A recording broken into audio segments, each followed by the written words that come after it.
नमस्कार, आप देख रहे हैं भारत 24। आपके साथ हूं मैं रुबिका लियाकत। मोदी मुल्क मुसलमान के एक और नए और फ्रेश एपिसोड के साथ बताइए कहां पहुंचे हम, बताएंगे मेरे तमाम बिरादर। यहां पर कहां हैं हम?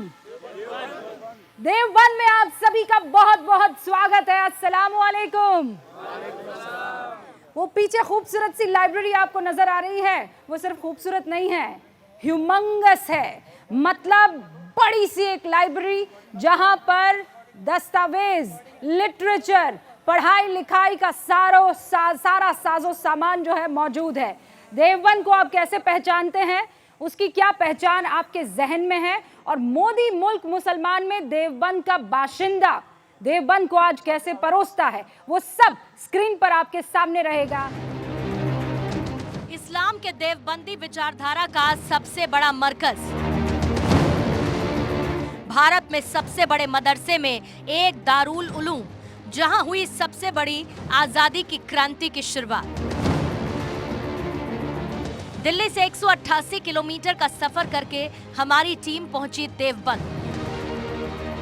भारत के मुसलमानों में इस स्थान का महत्व बहुत ज्यादा है। दारुल उलूम को एक पूरी मुस्लिम विचारधारा का जनक माना जाता है, जिसके मानने वाले पूरी दुनिया में हैं। 30 मई 1866 में हाजी आबिद हुसैन व मौलाना कासिम नानौतवी द्वारा स्थापित किए गए दारुल उलूम को शुरुआत में ब्रिटिश हुकूमत के खिलाफ के लिए अस्तित्व में लाया गया था। 1857 के प्रथम गदर को जिस तरह अंग्रेजों ने कुचला था, उसके विरोध में एक आवाज बुलंद करने के लिए दारुल उलूम की शुरुआत की गई, जो बाद में इस्लामिक शिक्षा के शीर्ष केंद्रों में शुमार हो गया। दारुल उलूम के कारण ही देवबंद शहर में मुस्लिमों का प्रभाव बढ़ा और ये मुस्लिमों के बड़े केंद्र के रूप में प्रसिद्ध हुआ। आज भी दुनिया भर के मुसलमानों में देवबंदी विचारधारा सबसे खास मानी जाती है। इसीलिए मोदी मुल्क और मुसलमान के लिए देवबंद के मुसलमानों की बात सुनना और देश सरकार के लिए उनके राज जानना बेहद महत्वपूर्ण हो जाता है। सहारनपुर जिले और लोकसभा क्षेत्र में पड़ने वाला ये शहर, जिसकी आबादी करीब 1,32,000 है, जिसमें 40% मुस्लिम समुदाय के लोग हैं। सहारनपुर और मुजफ्फरनगर जिलों के बीचों बीच बसे देवबंद का इतिहास महाभारत कालीन बताया जाता है। यहाँ रणखंडी गांव, पांडु सरोवर और बाला सुंदरी शक्तिपीठ भी है। पांडु सरोवर के बारे में मान्यता है कि यहाँ पांडवों के बड़े भाई युधिष्ठिर और यक्ष के बीच प्रश्नोत्तर हुए थे। यानी हिंदू और मुसलमानों दोनों के लिए इस धरती का महत्व बहुत ज्यादा है और इसीलिए हर बार ये शहर सियासत के केंद्र में भी रहता है। देवबंद यहाँ हिंदुस्तान में इस्लाम का और एकेडमिक का मरकज है, सेंटर और फोकल पॉइंट है। और यहाँ पर तादाद में जो इस वक्त चेहरे आपको नजर आ रहे हैं, ये अपने दिल की हर बात खुलकर आपके सामने रखने वाले हैं। आप सभी का एक बार फिर से बहुत बहुत स्वागत है। जोरदार तालियों से आप स्वागत कर लें। शुरुआत मैं आपसे कर रही हूँ। देवबंद में मौजूद हैं आप, देश की जनता को अपनी इस नगरी के बारे में क्या बताना चाहेंगे, जो मुजफ्फरनगर और सहारनपुर के बीच में? ये हमारा नगर ऐसा है कि जो कि ऑल ओवर वर्ल्ड में मशहूर है, और इसकी मशहूर होने की वजह है कि देश में आज अगर हम आज़ादी से हैं, अंग्रेज़ों से अगर आज़ादी हमें मिली थी तो इस देवबंद की वजह से मिली थी। इस देवबंद का उसमें भरपूर योगदान रहा, और नंबर 1 में सबसे पहले अगर आता है तो देवबंदी का आता है। हमें फ़ख्र है कि हम ऐसी जगह पैदा हुए हैं। फ़ख्र है, क्योंकि अंग्रेज़ों से जब हमने ठाना कि उन्हें बाहर निकालना है तो शुरुआत यहाँ से हुई थी। लेकिन ये लड़ाई बढ़ती बढ़ती कहाँ तक पहुँच गई हजरत? दरअसल में बात ऐसी है, ये देवबंद जो है वर्ल्ड फेम जगह है, और सबसे बड़ा योगदान जो हमारे छोटे भाई ने बताया कि इस मुल्क को अंग्रेज़ों से आज़ाद कराने के लिए देवबंद के हज़ारों उलेमाओं ने फांसी के तख्ते को चूमा और तब ये मुल्क आज़ाद हुआ। ऐसा नहीं कि इस मुल्क में आज़ादी में सिर्फ मुसलमानों का ही, बल्कि सभी लोगों का, हिंदू मुस्लिम सिख ईसाई सभी लोगों का हाथ है। लेकिन बड़ा योगदान इस मुल्क को आज़ाद कराने में हमारे उलेमाए इकराम का है। जहाँ पर जिस सरजमीन पर आप खड़ी हैं, दारुल देवबंद जिसको कहते हैं, ये दारुल देवबंद, ये उसकी पूरी की पूरी हिस्ट्री बयां करता है। और ये मुल्क जहाँ पहले खड़ा था, ये मुल्क वहाँ आज भी वहीं खड़ा है, लेकिन थोड़ा सा एक फ़र्क आ गया है। जो फ़र्क आ गया क्या? आपको लगता है फ़र्क आया है?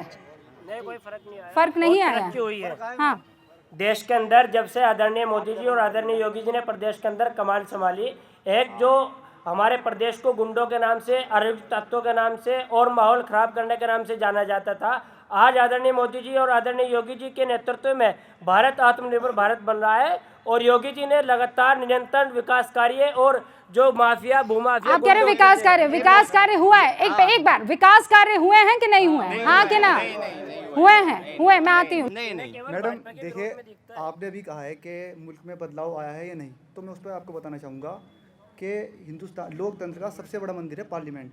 और जब हम पार्लियामेंट में देखते हैं तो रमेश भिथुड़ी जी की लैंग्वेज, ओ मुल्ले, ओ कटवे, ओ उग्रवादी, तो ये एक लोकसभा का मेंबर ये बात कर रहा है। तो मैडम बदलाव तो दिखा, आम आदमी फिर क्या सोचेगा जब पार्लियामेंट लोकतंत्र के सबसे बड़े मंदिर में ये भाषा इस्तेमाल की जा रही है और आप कह रही हैं बदलाव नहीं आया, तो बदलाव आया है। और रमेश भिथुड़ी जी की भाषा से हमें साफ पता लग गया, ये बिल्कुल अभी लेटेस्ट है, ये आपको भी पता है। तो बदलाव बिल्कुल आ रहा है, नफरत पैदा हो रही है, भाजपा के बड़े बड़े नेता नफरत पैदा कर रहे हैं, हिंदू मुसलमान को बांटने का काम कर रहे हैं। आप बताइए पार्लियामेंट में क्या हो रहा है? अगर पार्लियामेंट में होगा तो सड़क पर तो मैडम गोलियां चलेंगी, एक दूसरे का सर फोड़ा जाएगा। जब बड़े नेता इस तरह की बात करेंगे सबसे बड़े मंदिर में, तो फिर आम पब्लिक क्या करेगी? हम उन्हीं से सीखते हैं, वही तो हमारे नेता हैं। आपको बीजेपी से तकलीफ है कि वो बड़बोले नेताओं पर काबू नहीं रख पाते हैं। मोदी ने कुछ किया कि नहीं किया? कि नहीं किया? बहुत कुछ किया है। हाँ, बहुत कुछ किया है। देश को बदला है। हाँ, मोदी ने कुछ किया है कि नहीं किया है? मोदी ने बहुत कुछ किया है, लेकिन जिस तरह के हालात हैं और माननीय प्रधानमंत्री जी खामोश रहते हैं, तो लोग उसके लिए सोचते हैं कि कुछ लोग चाहते हैं कि मोदी जी रहें, लेकिन जब इस तरह के लोकसभा में इस तरह के बयान देते हैं उनके सांसद, और माननीय मोदी जी प्रधानमंत्री जी हैं, आप अध्यक्ष हैं, आप मालिक हैं देश के, और आपके देश में इस तरह बोले जा रहे हैं एक सांसद के साथ, और उसको ये कहे जा रहा है आप बाहर निकलिए तुमको मारेंगे, ये क्या हो रहा है? इस पर क्यों खामोश है प्रधानमंत्री? खामोशी अच्छी नहीं है। आपको क्या लगता है मोदी, मुल्क और मुसलमान, इन तीनों शब्दों को आप कैसे जोड़ती हैं जहन में? और दूसरा, यहाँ पर आपने युवाओं की भी बात सुनी और उनका ये कहना है कि कुछ भी नहीं हुआ है, नथिंग इज़ हैपेंड, और बीजेपी जब से आई है सिर्फ तबाही और ख़ासकर बयान बहादुरों ने मुसलमानों को गालियाँ देना शुरू कर दिया और कुछ हुआ नहीं। देखिए, जुमलेबाजी तो बहुत ज़्यादा हुई है और जो हुआ है उसे अच्छा भी बोलना चाहिए। प्रधानमंत्री आवास योजना है और क्या आयुष्मान कार्ड वगैरह, देखिए जो भी कुछ हुआ है उसे अच्छा भी बोलो, लेकिन जो वो 15 लाख रुपए थे वो आज तक नहीं आए। इतने युवा बेरोजगार घूम रहे हैं, उनकी नौकरी कहाँ है? उन्होंने वादा किया था कि इतने लाख युवाओं को नौकरी दी जाएगी, वो नौकरी नहीं है। अच्छा, हलाला को लेकर आपका क्या कहना है? ये अच्छा किया कि बुरा किया उन्होंने ट्रिपल तलाक को बैन करके? देखिए, हम लोग तो अपने धर्म को फॉलो करते हैं और हम इस चीज़ को नहीं मानते वो क्या ला रहे हैं। जैसे हमारे यहाँ हमारे धर्म में बताया गया है, तो ट्रिपल तलाक आप मानती हैं कि गलत किया उन्होंने? नहीं, ट्रिपल, हाँ बिल्कुल गलत किया। तो 22 मुस्लिम मुल्क, सऊदी अरब, दुबई, यूएई, ये सब इस्लाम को नहीं मानते हैं, ये हिंदू हैं। क्यों नहीं मानता है? नहीं, इसको तो अच्छा किया है उन्होंने। नहीं, वही तो पूछ रही हूँ। ट्रिपल तलाक को गलत है, उसका तरीका गलत है। शरीय कानून अगर लागू होता है तो बात मानने वाली है, लेकिन उसका तरीका गलत है ना। तो आपको लगता है शरिया कानून यहाँ होना चाहिए? नहीं, ऐसा नहीं बोला कि होना चाहिए, लेकिन ऐसा नहीं है कि एक ही कम्युनिटी को आप टारगेट करें। मैं आप कह रहे हैं ट्रिपल तलाक टारगेट किया गया? टारगेट किया गया सिर्फ मुसलमानों के लिए। ऐसा कौन सा योगदान लेकर आए हैं वो? मतलब वो जैसे कहेंगे तो ऐसे ही थोड़ा चला जाएगा। हाँ ठीक है, लेडीज के लिए बहुत। अच्छा, ऐसी कोई आपके फैमिली में ऐसी कोई औरत है जिसे ट्रिपल तलाक दिया गया है? तलाक बिद्दत? नहीं, ये वाला कुछ नहीं है। नहीं है? नहीं। उत्तर प्रदेश के बहुत से गांव हैं जहां पर खुद महिलाएं हमारे पास आई हैं।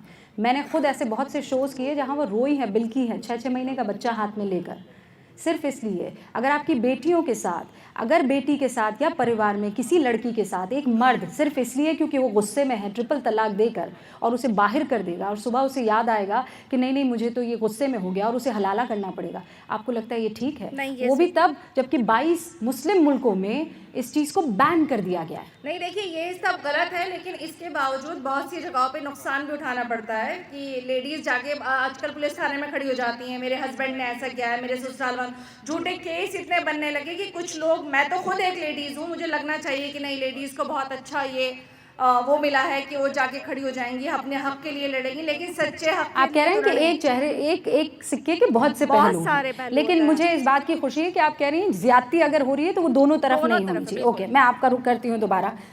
आप तो यहाँ के पार्षद हैं और मेरे ख्याल से 3 बार से चुनकर आए पार्षद हैं। इस वक्त देवबंद को सबसे ज़्यादा किस चीज़ की ज़रूरत है? देखिए, अभी आप विकास कार्यों की बात कर रही थी। मोदी सरकार में गरीब लोगों को विकास कार्य बहुत हुए हैं। हम हमारे से भी बहुत लोग जुड़े हैं, उन्होंने फ़ायदा भी उठाया है।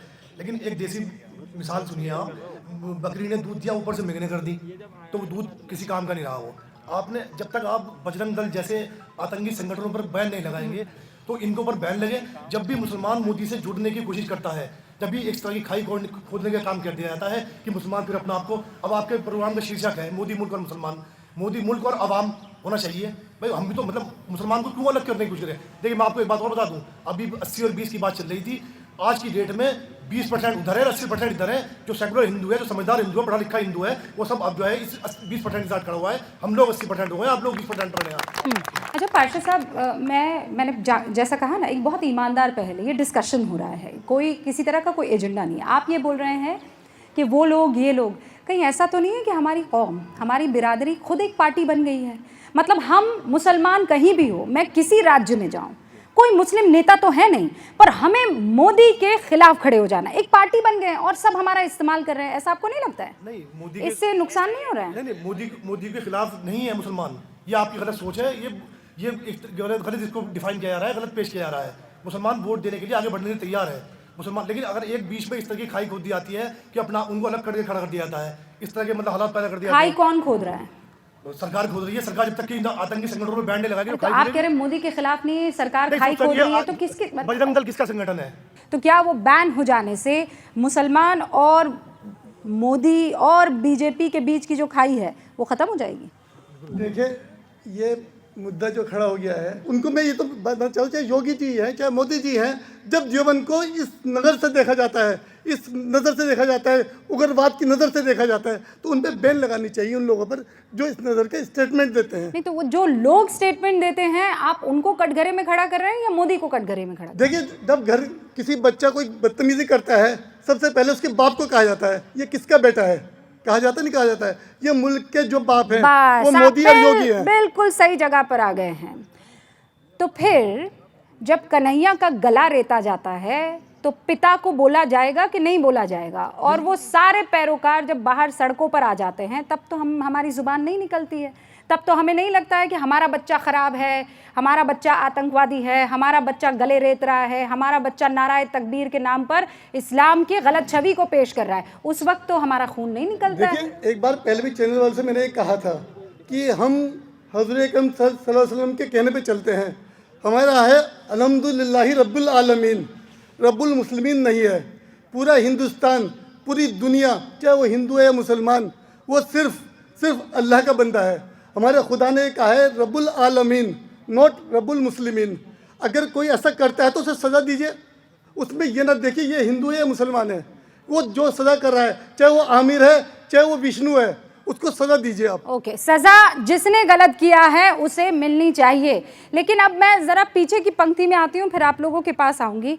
आप इस वक्त क्या सोच रहे हैं जब मुल्क में जैसा कहा जा रहा है कि भाई मुसलमानों को गलत नज़र से देखा जा रहा है, लेकिन दूसरी तरफ एक और तबका है जो कहता है कि हम बार बार जब पत्थरबाजी देखेंगे, बार बार जब इस तरीके की वायलेंस देखेंगे, लिंचिंग में हमें जुनैद और पहलू खान याद रहते हैं, लेकिन कन्हैया, पालघर के और अंकित ये सब याद नहीं रहते हैं। तो ये दोहरा रवैया क्या हमारी तरफ से नहीं है?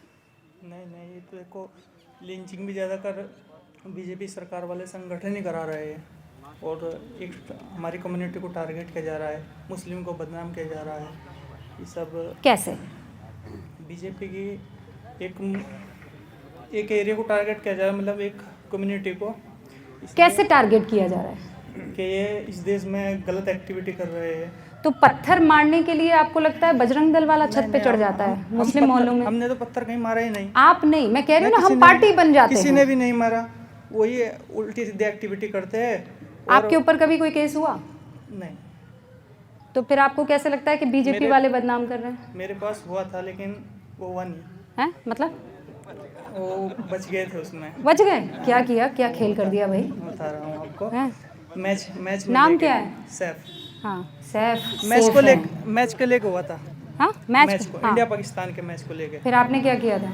अब हम इंडिया की तरफ थे, हमारी टीम है। हाँ। तो मुझे इन्वॉल्व कर दिया बीजेपी वालों ने कि पाकिस्तान की तरफ से है। कुछ और लोगों से बात करते हैं। अच्छा, आपको इस बात की तकलीफ है कि मुसलमानों को शक की नज़र से देखा जाता है? कितने लोग ये मानते हैं कि इस बात की तकलीफ है कि मुसलमानों को शक की नज़र से देखा जाता है? हाँ अच्छा, ये हाथ उठ रहे हैं, आप शक की नज़र से देख, फंस जाओगी ना, अब हाथ उठाओगी नहीं उठाओगी तो हैं। मुसलमानों को देखा जाता है कि नहीं देखा जाता है शक की नज़र से? मतलब आप बुर्का पहनकर निकलती है तो कोई ऐसे देखता है कि अरे ये कौन जा रहा है? किसी ने कभी आपको कहा कि काहे बुर्का पहना हुआ है? नहीं। किसी ने आपको टोका कि ये लिबास क्यों है? नहीं। आपका नाम क्या है? मेरा शाजिया नाज। अच्छा शाजिया, आप सुन रही हैं सबकी बातों को, आपके जहन में भी कुछ चल रहा होगा। मोदी मुल्क और मुसलमान दूरियां है कि वो पट गई हैं, कि ऐसा कभी कोई दौर नहीं आने वाला है जब इन दोनों के बीच कोई राब्ता हो पाए, मोदी और मुसलमान के? देखिए, मोदी जी ने बहुत अच्छे काम किए हैं, हम ये नहीं कहेंगे कि भाई उन्होंने सारे काम गलत किए हैं, लेकिन वही बात होती है, ज़्यादातर मुसलमानों को बहुत टारगेट किया जाता है, तो ये उनकी गलत बात है। और रही ट्रिपल तलाक वाली आप बात कर रही थी, तो हम ये कहते हैं कि आप उसी के ऊपर क्यों इतना ध्यान देते हैं? लेडीज़ के लिए बताइए आपने और क्या किया है, उनको क्या फैसिलिटीज़ दी है आपने? तो ये बेकार की बातें हैं बस, और कुछ नहीं। और बस आपको पता है 2014 से पहले, आप तो एकेडमिक उससे जुड़ी हुई हैं, मुस्लिम महिलाओं में ड्रॉप आउट रेट कितना था और आज की तारीख में कितना है? मुस्लिम महिलाओं के लिए सरकार ने ये किया है, ड्रॉप आउट रेट ऐसे गिरा है। आपको पता है स्कॉलरशिप सबसे ज़्यादा किसको मिल रही है इस वक्त? मुस्लिम गर्ल चाइल्ड को। क्या आपको ये बात पता है?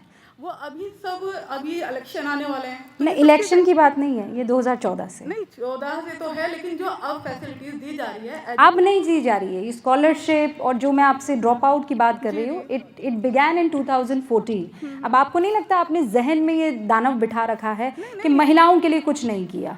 जब ट्रिपल तलाक, मुझे लगता है महिलाओं के लिए सबसे बड़ी बात थी। आपको पता है आप अपनी ज़िंदगी में नहीं सोच सकती थी अगर आपका महरम ना होता तो आप हज पर जा सकती थी? नहीं, ये तो है, लेकिन फिर भी आपको कुछ खास नहीं किया? नहीं, अपनी शरीयत से अलग थोड़ी ना हो जाएंगे, उनका इतना इंटरफेयर हमें नहीं अच्छा लगा। हम अपनी शरीयत के हिसाब से चलेंगे ना, उनके अकॉर्डिंग थोड़ी चलेंगे। अरे भाई, सऊदी अरब तो मान गया, आप नहीं मानेंगी? अब बस बहुत सारी बातें हैं, फिर तो बहुत लंबी हो जाएगी। वही तो बता रही हूँ मैं, आपको पता ही नहीं है, आपको नॉलेज नहीं है, और मुझे थोड़ा दुख है कि आपको नॉलेज नहीं है। गैर महरम के बगैर आप, कोई माइका लाल नहीं जा सकता था हज पर, लेकिन वो जा सकता है। आपको लगता है ये गलत है? तो सऊदी अरब कैसे मान गया अगर गलत है तो? वो तो मरकज़ है ना इस्लाम का। मैडम फिक़े हनफी यहाँ पे फॉलो किया जाता है, वहाँ फिक़े शाफी फॉलो किया जाता है। तो वहाँ जाओ मत फिर। क्यों, कौन कह रहा है? फिक़ का क्या मतलब होता है आपको पता है? क्या मतलब है फिक़ का? फिक़ का मतलब होता है हमारे रूल और उसूल इस्लामी एतबार से जो हमारे अल्लाह के नबी ने हमें दिए हैं, तो लेट अस लीव, हमें उन पे चलने। तो आपको प्रॉब्लम क्या है इस चीज़ से? अगर ट्रिपल तलाक अगर हमारी कम्युनिटी के लिए है ना, वो तो हम तो नहीं इम्पोज कर रहे उसको कि आप हिंदुओं की औरतों को करो जाके। हम तो अपनी औरतों पे अगर ट्रिपल तलाक हो रहा है, पहली बात तो ट्रिपल तलाक को आपको समझना होगा क्या है। ट्रिपल तलाक ऑलरेडी बिदअत है हमारे यहाँ, इसकी इजाज़त नहीं है। हज़रत उमर का आप दौर पढ़ेंगे कि ट्रिपल तलाक जो भी देता था उनको सजाएं मिलती थी। तो फिर बाकी 22 कंट्रीज में से क्यों बैन किया? बाकी 22 कंट्रीज के अंदर उनके उसूल और लॉज अलग हैं, आप उनके उसूल और हमारे उसूल को एक क्यों कर रही हैं? अरे तो शरिया तो एक ही हुआ ना। शरीयत देखो, ये भी आपको समझना पड़ेगा। नहीं, मैं नहीं समझ रही हूँ। महिलाओं के हक में आप मुझे कुछ नहीं समझा सकते। क्यों नहीं समझा सकते? नहीं समझा सकते। आप थोड़ी थोपेंगे, आप थोड़ी थोपेंगे महिलाओं का। नहीं रहा हूँ मैं। आप कौन से, अभी आपने कहा कि हम अपनी महिलाओं को हम बताएंगे। एक मिनट मैं बता रहा हूँ। आप सुनिए, मेरी बात सुनिए। बताओ, इस दुनिया में तुम महिला की वजह से आए हो, तुम्हारी वजह से महिला नहीं है। इसको डाइवर्ट मत करो। डाइवर्ट नहीं कर रही हूं। मैंने ये कब कहा है? You cannot empower a woman. A woman has already empowered you. Let me explain what I'm saying. Understand this. Just listen to it. What I'm saying. Just listen to it carefully. आप कौन से फिक को जो है follow करती है? मैं अल्लाह को फॉलो करती हूँ। आपके फिक पे आप अपने बात रखिए ना, मुझे नहीं फॉलो करना है। कुरान के अंदर ही है मैडम। हुजूर ने कहा था। इधर इसको इधर लाओ, इधर लाओ। सुनिए मेरी बात तो सुनिए ना, सुनिए, रिलैक्स, काम डाउन, आराम से पानी लाओ भाई के लिए। मैं कहीं नहीं जा रही हूँ, एकदम इत्मीनान से हूँ मैं। महिलाओं को हल्का सा हक मिल गया। नहीं, आई विल नॉट माइंड। महिलाओं को थोड़ा सा हक मिल गया तो आपको दिक्कत हो रही है कि हम देंगे, हम बताएंगे। आप कौन होते हैं बताने वाले हैं? मोदी जी ने 3 तलाक का कानून बनाया था, ये औरतों के खासतौर से मुसलमानों के हक में और उनकी हमदर्दी में बनाया था। इसकी हम तायद करते हैं, ये बहुत अच्छा है, होना चाहिए था, लेकिन ये कानून ढंग से फॉलो ही नहीं हो पाया आज तक। जिस तरीके से लोग समझ रहे थे कि इसमें मुसलमान औरतों को बहुत फ़ायदा होगा, आज मुसलमान औरतें अदालतों के और पुलिस के चक्कर काट काट के परेशान हो गई। उन्हें मोदी जी की हमदर्दी का कोई फ़ायदा नहीं हुआ, जबकि ये कानून सही था। लेकिन कानून बना दिया, उसको धरा पर, उसको धरातल पर किसी तरह का कोई फायदा नहीं मिल पाया, आप ये कह रहे हैं। हाँ मैडम, मैं 30 सेकंड में अपनी बात खत्म कर लेना, आपके विक्टिम सवाल कार्ड का पूरा मत जवाब लेना। मिलेगा ना। आप डायरेक्टली मुझे 30 सेकंड में अपनी बात टारगेट खत्म कर जी। लेना। मैं कह रहा हूँ कि आप इंडिविजुअली जब आप बात करती हैं तो आप तमाम बुराइयों को देखो ना, आप सिर्फ ट्रिपल तलाक को क्यों देख रही हैं? एक आदमी कत्ल कर देता है जाके, तो आप कातिल को सजा देती है ना। ये आप इस पूरी बुराई को कैसे ख़त्म कर दोगी आप? हमारा एक उसूल है, हमारा एक कुरान और शरीयत है, हिंदू का भी अपना उसूल है, हिंदू लॉज हैं। हम कब कहते हैं उनको ख़त्म कर दो आप? तो आप एक चीज़, हाँ बताओ क्या हुआ? सती प्रथा खत्म हुई कि नहीं हुई? हाँ, सती प्रथा खत्म हो गई। हाँ, तो अभी तो बोल रहे हो कत्ल किया है, कातिल मार दो, प्रथा थोड़ी खत्म होती है। तो ये प्रथा कौन सी है? ये तो उसूल है। आप प्रथा की बात कर रही हो, वो प्रथा थी जिसमें हिंदू लेडीज को जला दिया जाता था। हमारी ये प्रथा नहीं है, हमारा तो ये उसूल है। तलाक जो प्रथा थी उसको खत्म कर दिया है। मैडम, आपको ये समझना पड़ेगा। यू विल भाई हैव खत्म टू हो गया, अब अंडरस्टैंड कुछ इट। नहीं हो पाएगा, वो खत्म हो गया है। अब मैं आगे बढ़ रही हूँ। सर, ट्रिपल तलाक खत्म हो गया है। Now I will not come to you for any explanation. अगर वकील के तौर पर आप लड़ते तो मैं आ जाती, लेकिन अब ट्रिपल तलाक खत्म हो चुका है। हाँ भाई, आप वकालत कर रहे थे, बताइए क्या परेशानी? कुछ नहीं परेशानी है। क्या परेशानी होती? क्या नाम है आपका? अब्दुल रहमान। अब्दुल रहमान, कैसा चल रहा है सब? अच्छा चल रहा है, आपकी दुआ। बाकी ऊपर वाले की बंदी। अच्छा, क्या लगता है इन चुनावों में क्या होने वाला है? जो कुछ होएगा देखेंगे। 24 में क्या करेंगे? डिसाइड। क्या डिसाइड करेंगे? जो भी डिसाइड होगा वही करेंगे। किसके साथ में लगना है, किसके साथ नहीं। मोदी जी के साथ लगना है तो मोदी जी के साथ लगेंगे। अगर जो नहीं मोदी जी के साथ लगना और किसी के साथ लगेंगे। हाँ, तो क्या वरना अपना कारोबार में लगी रहे। आप यहीं के हैं? जी यहीं के। कब से यहाँ पर गुजर बसर कर रहे हैं? बचपन से ही। कैसा चल रहा है और क्या बदलाव आया 2014 के बाद? बदलाव बहुत आया जी। सड़कें बहुत अच्छी हो गई, स्टेशन बहुत अच्छे हो गए, ट्रेनें बहुत अच्छी हो गई, डिजिटल इंडिया हो गया। प्रधानमंत्री जी बहुत बढ़िया काम कर रहे हैं और प्रधानमंत्री जी आने वाले टाइम के तीसरी बार प्रधानमंत्री बनेंगे नरेंद्र मोदी जी। अच्छा, इंशाल्लाह की आवाज़ भी आई है अभी। इन्हें तो लाइन में लगकर राशन दे दो, वहाँ मोदी करेंगे। मकान दे दो, सबसे ज़्यादा मुसलमानों के मकान आ रहे, सबसे ज़्यादा राशन मुसलमानों को मिल रहा, हर चीज़ मुसलमानों को मिल रही। जो सड़कें बनेगी उस पर मुसलमान हिंदू चलेगा। अरे तो भाई सारे चलेंगे। अरे ये तो गवर्नमेंट है, गवर्नमेंट तो देगी ना। ये जब गवर्नमेंट है, हमारे प्रधानमंत्री जी, वो तो देंगे ना। हमें वो तो हमारा हक है, वो तो देंगे। गवर्नमेंट की आलोचना करते हो? न दूरी है न खाई है, मोदी हमारा भाई है। ये देश सबका है, लेकिन आप अपने प्रधानमंत्री को गाली देते हैं, गृह मंत्री को टकला कहते हैं और आपको आजादी चाहिए। अरे भाई, ये देश आजाद हो चुका। आप कौन से देश के हैं? मैं इसी देश का हूँ, मैं भारत का हूँ। लेकिन आपकी सोच ऐसी बन गई कि मुसलमान आएगा और भाजपा को हराएगा। मुसलमान ने ढक्कन नहीं रखा किसी को हराने का। मुसलमान मोदी जी के साथ है, योगी जी के साथ है, लेकिन आप लोग यहाँ बैठ करके ऐसा माहौल बनाते हो और फिर आपको दिक्कत यह है कि भाजपा क्या माहौल बना रहे हैं? क्या माहौल बना रहे? हम कहीं भाजपा के खिलाफ थोड़ा ही हैं। गिफ्ट में हमें बुलडोजर भी दिया सबको। किसको? आपके घर बुलडोजर चला गया? जब गुंडागर्दी करोगे, जब लड़ोगे, हरियाणा में गुंडागर्दी कौन कर रहा था? हरियाणा में जो है इंसानों को कत्ल किया जाता था। हरियाणा में कह के आए वो, हम जो है वहाँ पे आप इनको बोलने की तमीज मैडम के साथ बदतमीजी कर रहे हैं। हरियाणा के अंदर क्या हुआ? एजेंट बन के आ गई, ये क्या तरीका है भाई? इसलिए उन लोगों के घरों में बुलडोजर चला के बुलडोजर चलने का कोई मामला था? अच्छा, आराम से। मैं कहीं नहीं जा रही हूँ, आप लोग भी यहीं हैं। आराम से। यही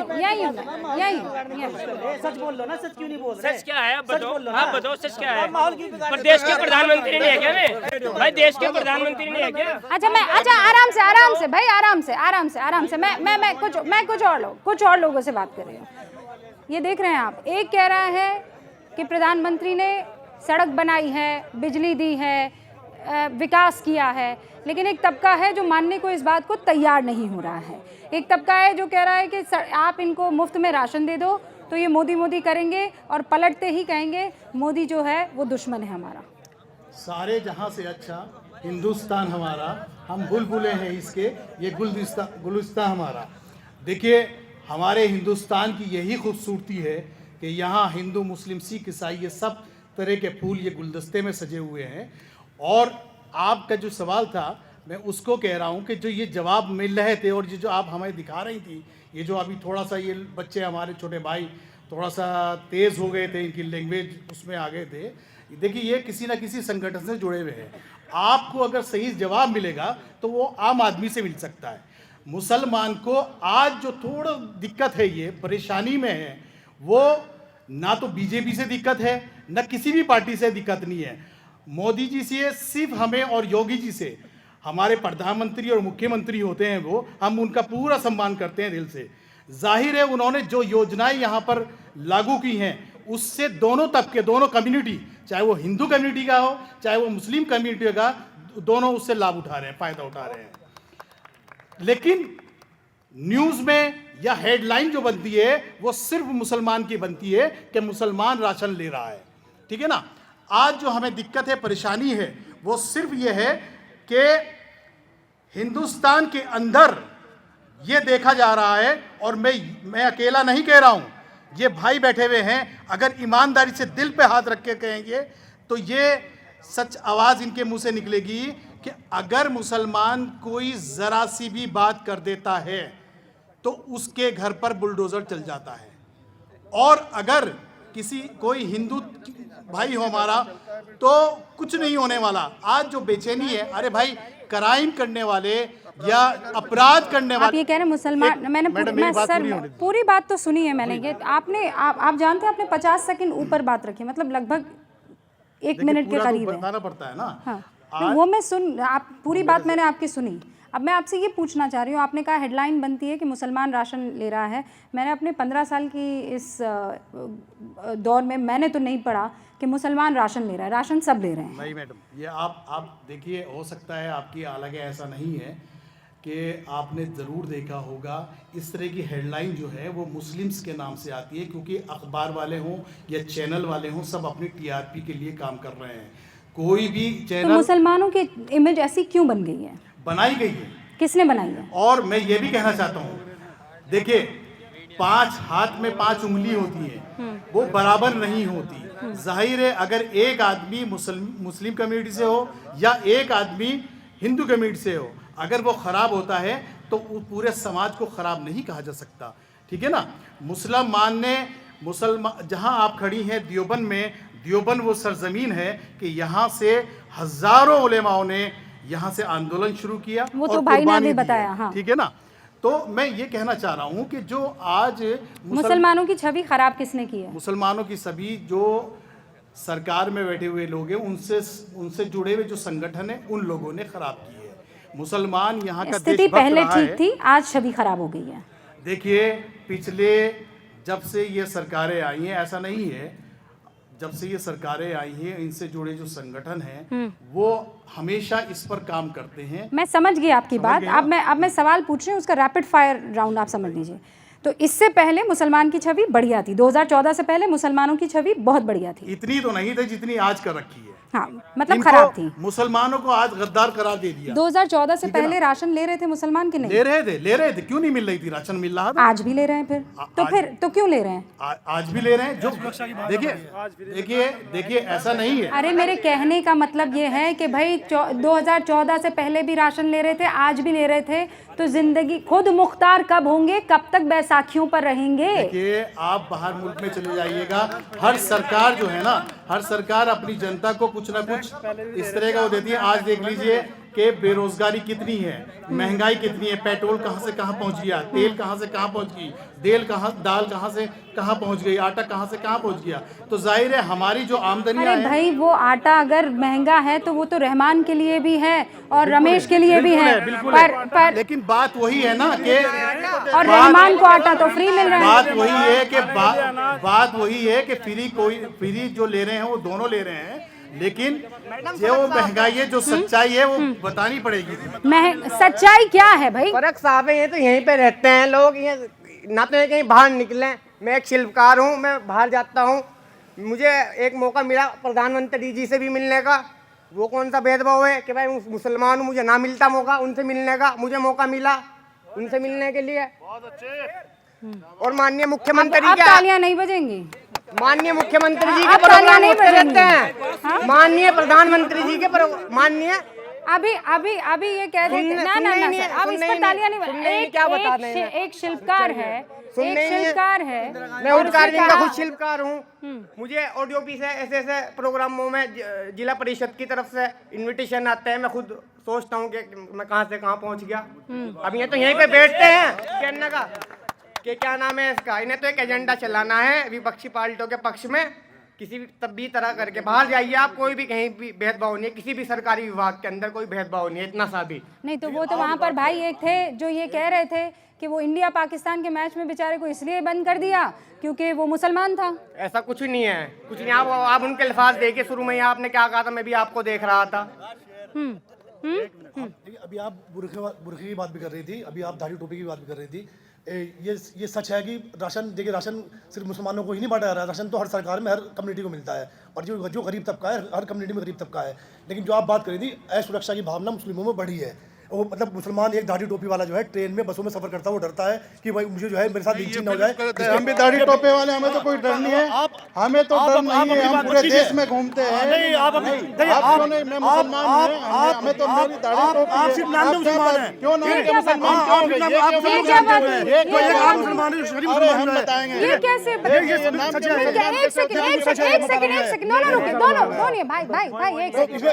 एक सेकंड, दोनों भाई एक सेकंड पार्षद जी रुकिए तो एक सेकंड। अब आपने सिर्फ इस आदमी ने इसलिए कह दिया कि मुझे डर नहीं है तो ये नाम का मुसलमान हो बोला गया। तो मैं मुसलमान नहीं आपने इसको बिरादरी से बाहर कर दिया। अगर मैं भगवा चोला ओढ़ के मैं जय श्री इसने राम, भगवा चोला कहाँ अभी तो ओढ़ा नहीं है है? ना, अभी तो नहीं दिखाना आपको। और मैं तो क्या भगवा पहनते हो? जय श्री राम नारे आपसे ज्यादा मुल्तानी कुरान में पढ़ दी तो बात है, वरना हमें कुरान मुल्तानी पढ़ गए। लेकिन आम मुसलमान में सुरक्षा की भावना बड़ी है। आप फतवा देंगे पार्षद साहब, कैसी बातें कर रहे हैं? आप आम मुसलमान से बात अगर एक कीजिए। आदमी अभी उन्होंने कहा अभी उन्होंने कहा कि संगठन के आदमी बात मत कीजिए। मुसलमानों को बांटे कैसे? अभी आपने कहा संगठन के आदमी बात मत कीजिए, आम मुसलमान से बात कीजिए। आप आम मुसलमान से, मुसलमान जो डरता है। हाँ, मैं अपने मुसलमान भाइयों से क्विकली एक राउंड, हाँ जल्दी से सर 20 सेकंड। मेन मुद्दे पर तो बात नहीं करते, जैसे चला रहे आप तो अब इलेक्शन आ रहे और यही हिंदू मुस्लिम, लेकिन महंगाई और बेरोजगारी इन पे भी तो बात करो। हाँ कीजिए ना, आप कीजिए, ये लीजिए पूरा टाइम है। हाँ महंगाई इधर इतना बढ़ चुका है और बेरोजगारी बिल्कुल चरम पर है, युवा सब बेरोजगार है। हिंदू मुस्लिम तो दिखाते हैं, अब ये हिंदू भाई है मैं मुस्लिम, ऐसा ग्राउंड रिलेटिव नहीं है जो न्यूज चैनल पे दिखाया जाता है जितनी नफरत। तो इस चीज पे भी तो बात करनी चाहिए। हम तो सब मुद्दों से भटकाने की बात है। तीन तलाक का कोई मुद्दा ही अब नहीं रहा, खत्म होगा, उस पे बात करके क्या फायदा। पेट्रोल इतना महंगा, हाँ पेट्रोल महंगा जी पेट्रोल इतना महंगा होगा कि जब 2014 से पहले अगर किसी की मोटरसाइकिल मांग रहे थे ना दूसरे की, उसमें 1 लीटर गिरवा लेते, ये मारबो अपनी उसमें आज सर गिरवाना पड़ रहा। इतना महंगा होगा, खाने की चीज इतनी महंगी होगी। देखिए आज आप देवबंद में आई हैं, पढ़ाई इतनी महंगी होगी। देवबंद में आने का मकसद आप मुस्लिमों के बीच आई हैं और मुस्लिमों की बात सुनने के लिए आई हैं। मैम आपके चैनल के माध्यम से मैं सरकारों से पूछना चाहता हूँ, जब से देश आज़ाद हुआ है, देश की आज़ादी के बाद जितनी भी राजनीतिक पार्टियाँ हैं सभी ने मुसलमानों के साथ कहीं ना कहीं ध्रुवीकरण की राजनीति की है, ठीक।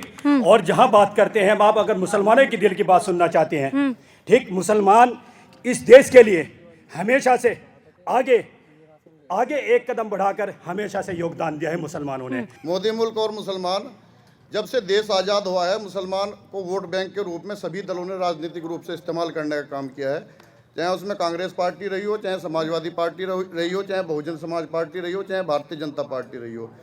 मोदी जी के वक्त में जो आपने अभी कहा स्कॉलरशिप बच्चों को बढ़ा है, साथ ही साथ जो यूपीएससी के रिजल्ट आए और जो है ना पीसीएसजे के रिजल्ट है उसमें भी जो है ना मुस्लिमों का रेशो बढ़ा है। एक शिक्षा की तरफ मुसलमानों का रुझान बनने का काम हुआ है। अखिलेश यादव जी कोई हमारी बुआ के बेटे नहीं है, या मायावती जी हमारी खाला की कोई बेटी नहीं है। जो ना हम सिर्फ जो है ना जो देश का विकास की बात करेगा और मुसलमान को एक मुख्य धारा में शामिल करने का काम करेगा, उसमें मोदी जी हों चाहे योगी जी हों, हम उन्हें सपोर्ट करने का काम करेंगे। जो मुसलमान को जो है ना ध्रुवीकरण की राजनीति से हटाकर, खासकर जो है ना तारिक मंसूर साहब, अभी एएमयू के वीसी साहब को एमएलसी बनाया गया, मैं इस चीज़ से इत्तेफाक नहीं करता हूँ। Bharatiya Janata party high profile मुसलमानों को राज्यसभा और विधान परिषद में भेजने का काम कर रही है। जमीन से उठे हुए लोगों को, पसमानदा समाज के लोगों को, जो धरती से लड़कर जनता की लड़ाई लड़ने का काम कर रहे हैं, उन लोगों को भी सदनों में राजनीतिक हिस्सेदारी देने का काम करें। मैम अभी आप कह रहे थे पत्थरबाजों के ऊपर आप बात कर रहे थे, तो पत्थरबाज जो होते हैं वो देखो जो भी पथराव करता है वो तो गलत है, लेकिन आपको जब आशा राम को गिरफ्तार किया गया, राम रहीम को गिरफ्तार किया, तो पूरी रेलवे की पटरियाँ फाड़ दी गई और सरकारी इमारतों को तहस नहस कर दिया गया। और जब 5 साल की आर्मी की नौकरी निकाली तब कितना देश को नुकसान पहुंचाया गया, सरकारी इमारतों को और पथराव भी, उनके ऊपर आप क्यों नहीं बोलते? आप ये बोलते हैं मुसलमान साइडलाइन कर दिया जाता है और फिर सबसे ज्यादा कटघरे में खड़ा किया जाता है। ओके, आपके कार्यक्रम की समाप्ति एक शेर के साथ करना चाहता हूँ। सर वो भाई के पास जाना है। पेड़ों की ये शाखें परेशान ना हो जाएं, पंछी भी कहीं हिंदू मुसलमान ना हो जाएं। पेड़ों की ये शाखें परेशान ना हो जाएं, पंछी भी कहीं हिंदू मुसलमान ना हो जाएं।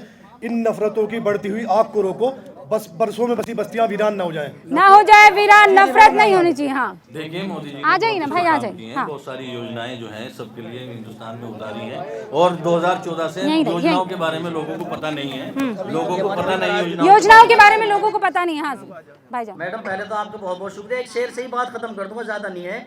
क्या मुसलमानों में शेर बहुत है? हाँ, शेर है, सदा के शेर है, शेर ही रहेंगे इंशाल्लाह। इंशाल्लाह गुलदान बनाना है हमको, चाहत का पैगाम बनाना है हमको, और हर मजहब के लोग जहाँ बेखौफ जिए, इंशाल्लाह ऐसा हिंदुस्तान बनाना है। इंशाल्लाह इंशाल्लाह। हम हिंदी हैं, मैं इस बात से इनकार नहीं। हम हिंदी हैं, हमें इस बात से इनकार नहीं। हम वतन दोस्त से गैरों की तरफदार नहीं। हम मंजिल की निशान राह की दीवार नहीं। हम हिंदुस्तान के वफादार है, गद्दार नहीं। बहुत बहुत शुक्रिया। इस प्रोग्राम में हर एक बात सुनी, नज्म सुनी, शेर सुना, शिकायत सुनी, तारीफ सुनी।